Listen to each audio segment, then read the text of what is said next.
The morning light filtered through the curtains, casting a soft, golden glow across the room. It was a day like any other, yet it held an underlying tension that only hindsight would reveal. The neighborhood basked in the calm, a picturesque suburban cliché with its manicured lawns and hedges trimmed to geometric precision, the kind of place where every blade of grass had a purpose, and every resident a role to play. The serenity, however, was a thin veneer. Beneath it simmered the ever-present vigilance of Karen. Her presence in the community was as omnipresent as the street lamps, her influence stretching into the minutiae of daily life, a self-appointed arbiter of neighborhood standards. She wielded the HOA regulations like a sword, slicing through any perceived indiscretion with the precision of a seasoned butcher. It was on this seemingly ordinary morning that Karen had decided to unleash her particular brand of justice. The incident, trivial at first glance, would escalate with a dramatic irony that was both predictable and unforeseen. My mother, steadfast and composed, had been feeling unwell. A sense of unease settled like an unwelcome guest in our home. The decision to call for medical assistance was not made lightly, but necessity often dictates its own urgency.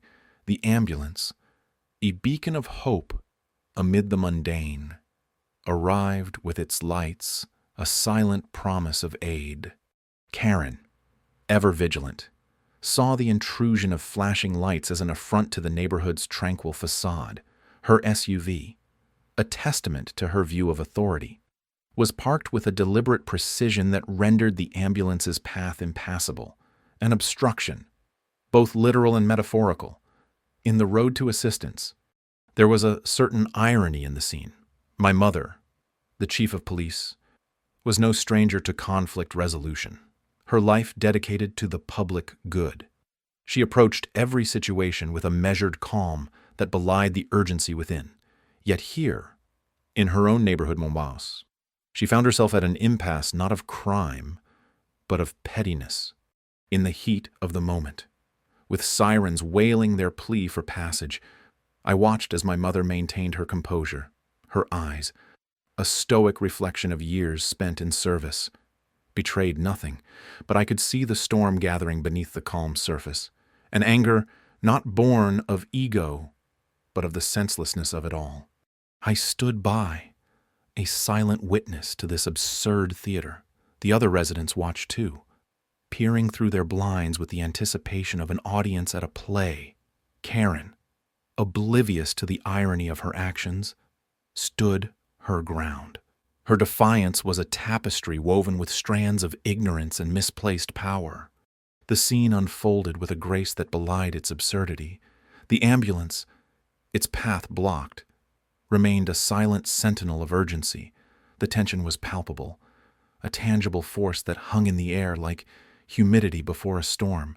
And in that moment, I realized that this was more than a mere inconvenience. It was a catalyst, a spark that would ignite a series of events with consequences far beyond the confines of our cul-de-sac. Karen's actions, though rooted in petty jurisdiction, had inadvertently challenged not just our family, but the very ideals she purported to uphold. The irony was almost poetic. In her quest to maintain order, she had unwittingly sown the seeds of chaos. The day stretched on, each moment pregnant with possibility. The neighborhood, in its quiet normalcy, became a stage for a drama that would unfold with the inevitability of a storm rolling in from the horizon. And as I watched, I knew that this was only the beginning, the calm before the true tempest. The sun crept up over the rooftops, casting long shadows that seemed to stretch and intertwine like tangled webs spun overnight. The neighborhood was waking, yet something felt amiss, a discordant note in the symphony of suburban life. Karen had escalated, as I suspected she might. Her brand of order was a relentless tide, wearing down resistance with the persistence of the ocean. She had taken her grievance to the HOA board, spinning tales crafted with strands of absurdity and garnished with a flair for the melodramatic. Her narrative painted us as the anarchists of the cul-de-sac, unmoored from the sanctity of the association's rulebook. Her first strike was the parking citation, a neatly printed slip, pristine in its absurdity, tucked beneath the windshield wiper of my brother's car. It accused us of violating an obscure regulation, one about the very angle at which vehicles must rest upon the asphalt. It was a rule likely unearthed from the depths of HOA bylaws, antiquated and seldom enforced, but Karen wielded it with the precision of a surgeon's scalpel. The neighborhood grapevine, a well-oiled machine, buzzed with her whispers. She spun tales with ease, her words laced with just enough truth to give them weight. Our family became the centerpiece of her narrative, painted as recalcitrant rogues defying the natural order. It was almost art. In a way, a tapestry she wove, threads of fiction stitched with conviction. Ironically, Mom was unperturbed. Her resolve was a steady current, unfazed by Karen's tempest. She watched, with the patience of a seasoned chess player, who knows when to advance and when to hold. As the chief of police, she understood that battles are often won through quiet, unwavering presence rather than loud confrontation. Karen's next salvo was a letter, distributed to every home within a 3-block radius. It was a manifesto of sorts, an appeal to collective indignation. She outlined a series of proposed regulations, each more inane than the last. Lawn gnomes and garden ornaments were to be regulated for aesthetic uniformity. The length of time Christmas lights were allowed to remain up was dictated, as though festivity could be controlled by calendar dates. Mom read the letter with a smile, a quiet confidence simmering beneath her calm exterior. Her authority wasn't diminished by Karen's antics. If anything, it gave Mom more clarity, like a stone polished by the river's flow. The irony was sharp. Here was Karen, a woman blinded by power, oblivious to the very nature of those she sought to control. She was unaware of the world beyond her manicured hedges. The irony that my mother, whom Karen dismissed as just another resident, wielded influence that extended far beyond these streets. Karen's world was small, her realm confined by the borders of this neighborhood. Her power was real, but it was fleeting, shadowed by a larger, more enduring authority. As I stood outside, watching the neighborhood stir to life, I understood the unfolding play. Karen was the antagonist, but not the villain. She was a force of nature, driven by her own convictions, and in her, I saw a cautionary tale about the dangers of power unchecked, of authority wielded without wisdom. I could sense the equilibrium shifting. A change was coming, and it was as inevitable as the tide itself. Mom knew this. Her confidence unshaken. She had seen it all before, and she would see this through. In the end, it wasn't about winning or losing. It was about enduring. Karen, in her zealous quest, had yet to learn this lesson, but she would. And soon, the neighborhood, like all things, would find its balance again. It always did. The morning arrived draped in a cold fog, the kind that clings to your skin and settles into your bones. I awoke early, the memory of last evening's chaos still vibrant in my mind, like a too-bright painting that refused to fade. My mother, the formidable chief of police, had finally brushed off the dust of a long night in the ER and was resting upstairs. Her resilience amazed me. Karen's audacity to block the ambulance had lit a fire I knew well. It was an ember that wouldn't die until justice was served. Outside, the neighborhood lay in deceptive tranquility. The leaves whispered secrets in the wind, and the sky was a blank canvas waiting for the sun to paint its masterpiece. But beneath this calm surface lurked the reminder of Karen's authoritarian grip on our block. I knew what had to be done, arming myself with my phone and an old, trusted camera. I stepped into the misty embrace of the morning. The subtle click of the camera became my companion, documenting the story etched into the sidewalks and driveways, the tidy gardens, and the stifled individuality. Karen's influence was evident everywhere: meticulously uniform lawns, identical mailboxes, and the omnipresent threat of her wrath. I began with the inconspicuous, a patch of grass on the Johnsons' lawn that dared grow taller than the rest, the faded paint on the Miller's garage door. A silent rebellion against Karen's demands. Each snapshot felt like a quiet rebellion, a piece of evidence in a trial yet to commence. The sun began to stretch its fingers across the horizon when I reached Karen's domain. Her house sat smugly at the corner, a monument to conformity. The flower beds were a riot of color, but beneath the beauty was a rigid order, a reflection of the woman within. I paused, considering the irony of her fortress, beauty imposed by tyranny. The moment had arrived. With a careful eye, I captured the tiny imperfections she overlooked in her own domain. A crack in the driveway, a fence slat slightly askew. The details were trivial, but in the rhetoric of the HOA, they were damning. The irony was delicious. Returning home, I meticulously compiled the documentation, crafting a narrative that would expose the hypocrisy of Karen's reign. My mother's strength echoed in my thoughts as I pieced together the story. The final touch was a letter, a subtle yet powerful message that would find its way to every mailbox, detailing Karen's transgressions and the vulnerabilities she failed to shield.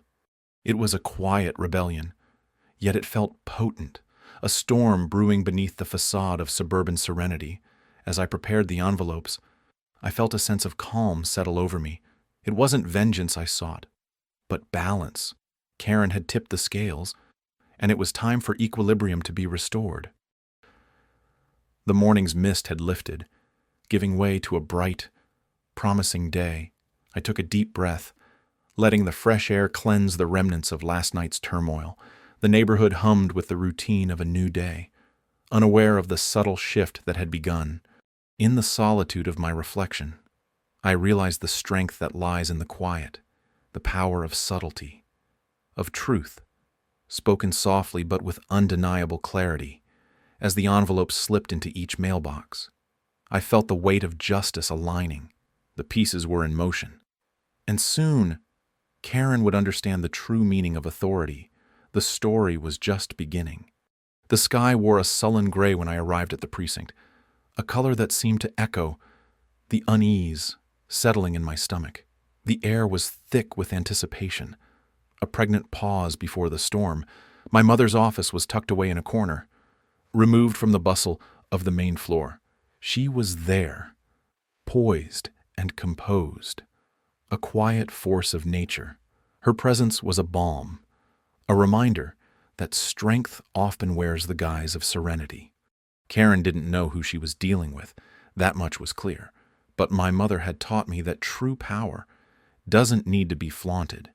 It's a silent engine, a slow-turning wheel that eventually grinds all obstacles to dust. Her title was irrelevant to this lesson. It was her essence, her unwavering dedication to justice, that mattered now. I settled into a chair opposite her desk, feeling the weight of the morning's events pressing against my shoulders. Words weren't necessary between us. Our bond transcended them. A silent understanding threaded through years of shared experiences. Still, I felt the need to speak. To unspool the tangled threads of my thoughts, I began with the facts, laying them out like pieces of a puzzle. HOA Karen had committed the unthinkable. Blocking the ambulance was not just an act of arrogance. It was an affront to decency. But stirring anger into action required careful deliberation. An emotional blaze, while satisfying, rarely sustained itself. My mother, wise as the ancient oak, had instilled in me the virtue of patience, and so I chose to harness the quiet power of the law. The plan was as precise as clockwork. I started with the bylaws, those dusty tomes that Karen wielded like a sword. Ironically, they would become the very instrument of her undoing.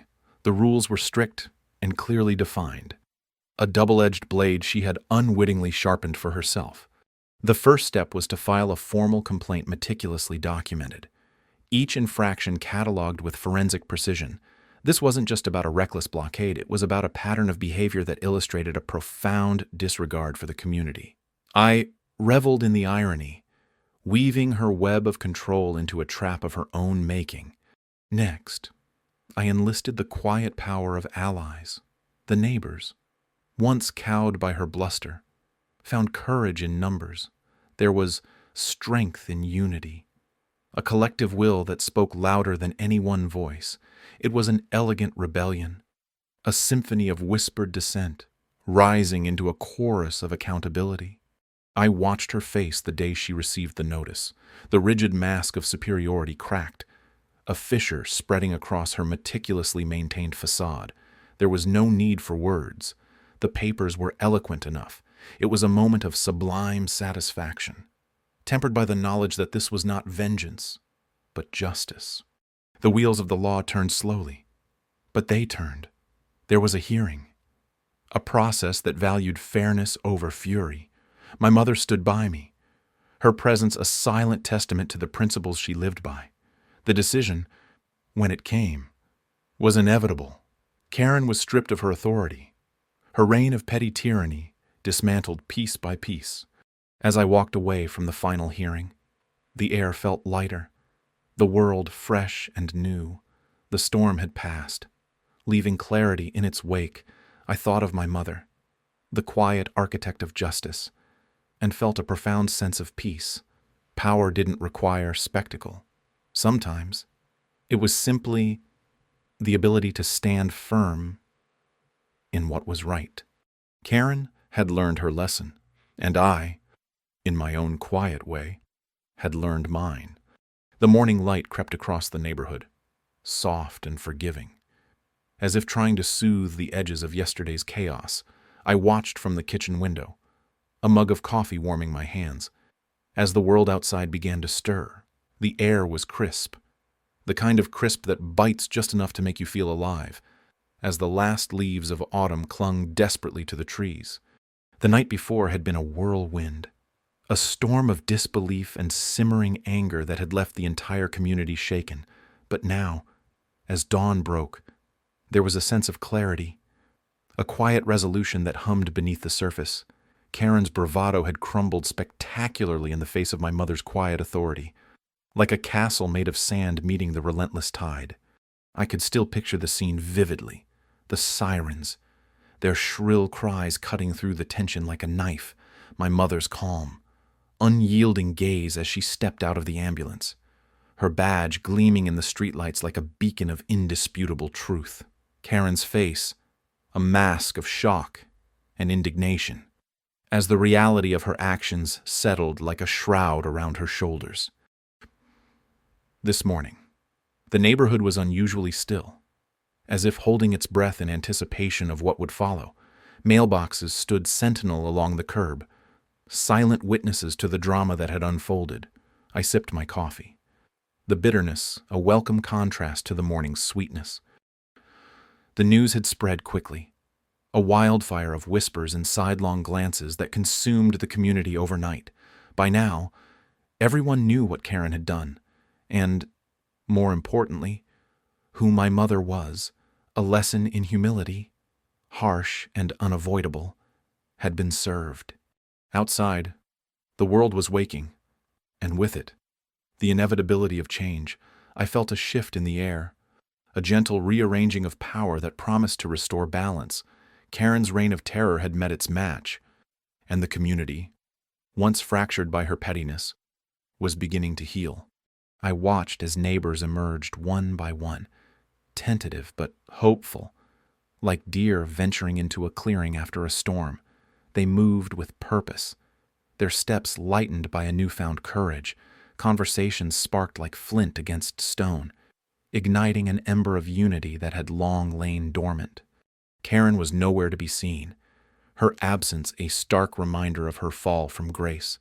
The space she left behind was a void, but it was quickly being filled by something stronger, something enduring, trust, perhaps, or the resilience of a community that had refused to be cowed by a single